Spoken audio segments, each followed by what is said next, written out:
Muy buenas a todos y bienvenidos a mi recorrido como participante de torneos online de Dragon Ball Z Budokai Tenkaichi 3, algo que mantuve en secreto desde 2019 y hoy vas a enterarte no solo todos los detalles, sino también el entrenamiento que hice para subir cada vez más mi nivel. Comencemos desde el principio.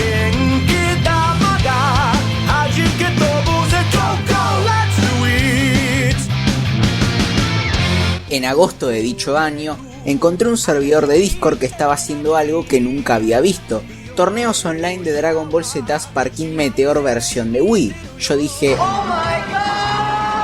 tengo que probar esto, así que llamé a Ultimate Z, José BT3 y demás youtubers conocidos míos con los que formamos la primera gran camada. Anteriormente, solo había participado en un torneo presencial que salí subcampeón y si bien tenía buen dominio de las mecánicas, me faltaba la experiencia que se obtiene cuando uno ya conoce este ambiente. Básicamente, me faltaba calle. La modalidad era 3 contra 3, por lo que formé mi equipo con Goku Medio, Goku Inicio y Goku Fin para empezar con un buen core de combos, Dragon Dash Cancel ejecutado con cuadrado, más X, más L2 dirección X, más L2X, siendo uno de los pocos que lo dominaba por aquel entonces, y la estrategia del Taioken más Kaioken, que era de lo mejor que se podía hacer con Kakaroto pre-saga de Freezer. Al ser una competición de prueba, porque de pedo si juntábamos 6 personas que pudiesen jugar sin problemas entre ellas, solamente fueron 2 peleas y sin mayores dificultades me proclamé como el primer campeón venciendo al youtuber peruano en la final. Para el segundo, peché como el mejor. Me quedó muy claro que equipo ganador no se lo toca, puesto que ya estaba otra vez para revalidar el título que se me escapó entre las manos por intentar sorprender con algo a lo que no estaba acostumbrado a usar. En el tercero tomé revancha contra José BT3 en cuartos y si bien en semifinales considero que hice una de las mejores performances de aquellos tiempos, no fue suficiente para pasar y me fui con un mísero tercer puesto. Tras este campeonato, la organización decidió que nos pasaríamos de Wii a emulador de PlayStation 2. Nadie entendía nada. ¿Cómo carajo íbamos a hacer? Ahí fue cuando Juelz nos dijo a través de Parsec, con el que podíamos acceder remotamente a su computadora. Esto ocasionaba que los problemas de rendimiento de Dolphin que a veces afectaban a los jugadores en medio de la partida ya no existan siempre y cuando contáramos con un buen internet. A eso se le sumaron nuevos jugadores como Benja Andrade, T-Sport, Falcon o Tempest. En semifinales del 3 contra 3 me tocó contra Falcon. Como yo ya no era un candidato,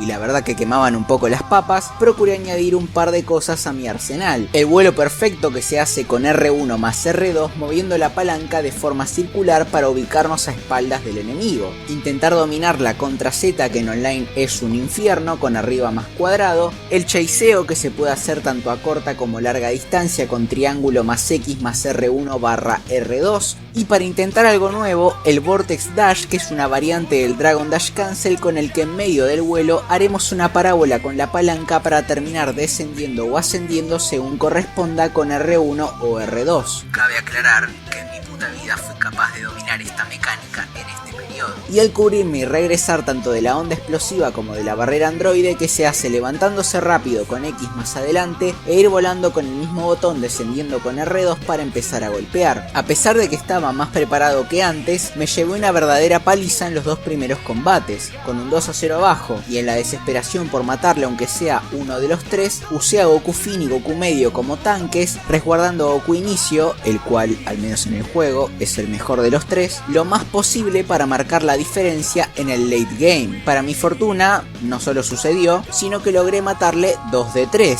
a Vegeta aprovechando una equivocación con el que alcancé a meter un choque de meteoros, y 17 esperando que agote sus barreras, metiendo el Taioken y matándolo de un espaldeo. Luego, 18 ya tenía prácticamente el trabajo cocinado y caí derrotado 3-0. Viendo que lo más difícil ya había pasado, que era ver cuánto había subido la brecha, para el torneo 2 vs 2 practiqué toda esa semana diferentes combinaciones de Gokus, porque siempre fui main Goku, que podían marcar la diferencia, revisando cómo podía usar la teletransportación en combo, la recuperación rápida con X, que para quienes no lo saben, no hace falta que toquemos círculo cuando el juego pide que nos recuperemos, podemos usar cualquier botón, y la X en particular va a hacer que salgamos disparados hacia nuestro oponente si la tocamos una y otra vez, sumado un bug del juego conocido como el incubrible, que hace que todos los personajes que tengan su X más triángulo con cañón de ki así en combo sea inesquivable. Nuevamente entre los 4 mejores me enfrenté a T-Sport, cuya jerarquía era bastante superior a la mía y encima me mandaba unos errores muy pelotudos,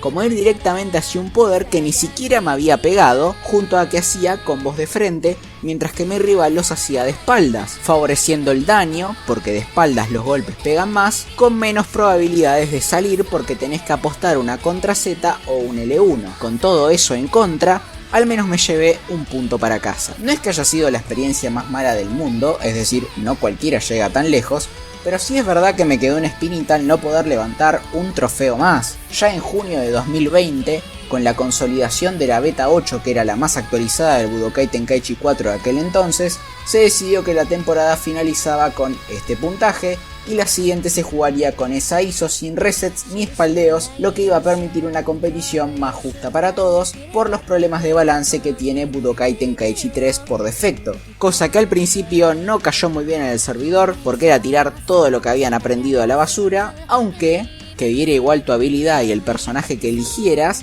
significaba que cualquiera podía ganar el torneo porque era pelea a puño limpio literalmente. Gente de la comunidad que capaz no se animaba a participar se metió de cabeza. Es así que en cuartos eliminé a Lord Kelvin de Brasil, en semifinales me enfrenté al Broly Super Saiyajin legendario del youtuber argentino Don Gamer y dije: a casita te vas con el Super Saiyajin 3, pa. ¿Y saben qué? Me rompieron el...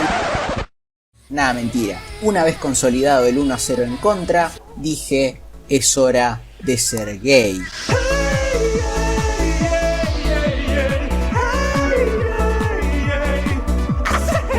Y así pasé a la final contra Tempest, que había sido justamente el subcampeón del torneo anterior y no tenía ni puta idea de cómo vencer. A pesar de lo lindo que jugué, cobré como el mejor y comencé el segundo match a la defensiva en lugar de la ofensiva, empatando 1-1. El siguiente punto lo decidía todo y ni yo pude imaginarme lo que iba a suceder. Beto Jack logra conseguir la ventaja, saco con L1. Más vida de la que le saca Megatron. Sí. Combo de los chicos que no funciona, entra, se sacan la vida los dos, no se aguantan los golpes, no soportan la presión, muy poca vida por parte de Tempest. Se sacan de una con L1, no lo piensan dos veces. Contra. Tanta vida que te sacaste Megatron, te terminás muriendo porque logra. No, sentido salvaje. Y entra. El último golpe, ¿qué pasa? ¡Oh! Megatrox cagando aceite, logra lavarse las manos y decir: esto lo gano yo. Había sido el primer campeón de la temporada anterior e inauguraba el Salón de la Fama de la 2020-21. Pensé que había llegado lejos, sin embargo, eso era solo el principio. Si te gustó mi recorrido hasta acá, no te olvides de darle like, suscribirte, activar la campanita y estar muy atento porque esto recién acaba de comenzar. Déjame ahí tu like y haceme saber que querés la parte 2 comentando ya mismo. Mi nombre es Megatrox. Tenés el link ahí abajo para unirte al servidor y nos vemos hasta la próxima.